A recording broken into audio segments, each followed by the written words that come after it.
I will demonstrate SN ScriptSync, my VS Code extension that enables scripting ServiceNow inside VS Code.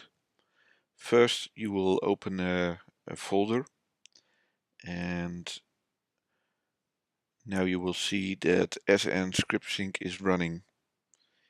In a ServiceNow instance, right-click and enable VS Code ScriptSync once. This will only be needed once. The subsequent times you only need to open a helper tab. The helper tab is here as well, and it is a WebSocket between ServiceNow and VS Code, and also will provide logging of what's going on. Now, when I go to the tab again, I will see after all appropriate script fields, there will be a button Save, and when I click it,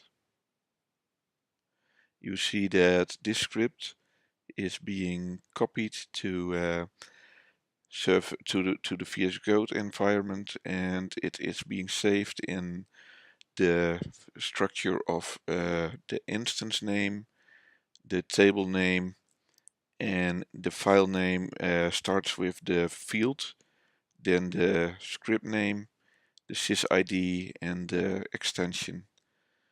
Now, when I make this a bit smaller, when I'm here in the editor,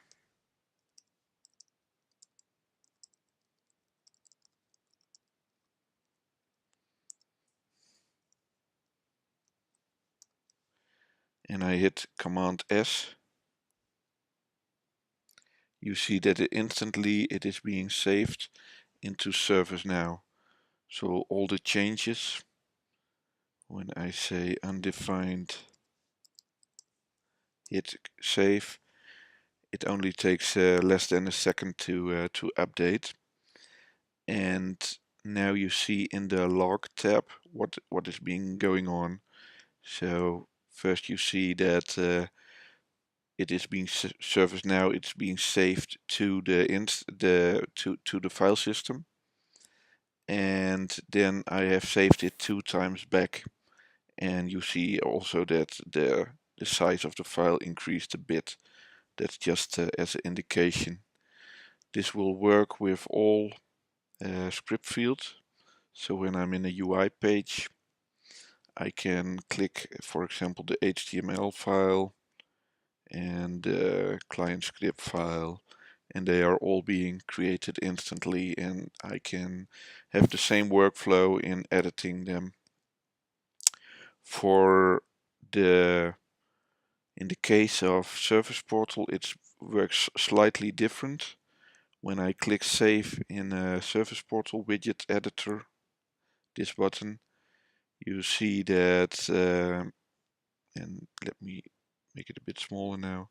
You see that for the widget, inside the widget folder, a new folder is created with the widget name. And inside that folder, the fields that are editable are being created all at once. So the HTML, this is the same order as they display here. So let's open the HTML one. And besides that, a test URL file is created. This is the default. When you have a page in your service portal that contains this widget, you can add it, and what it will do, you have a link to it. And besides what it will do, each time you save a field, it will try to refresh that page in a browser as a live preview. So for example, let's say we want to embed this in a script, or sorry, in a hyperlink.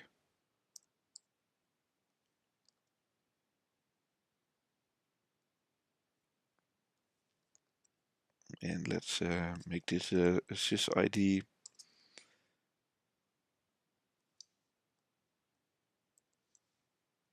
And now when I hit save, you see that this is being transferred, this is now a hyperlink.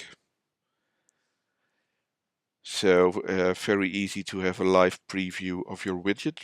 And for example, let's change one other thing. Now I have a sys limit of 3.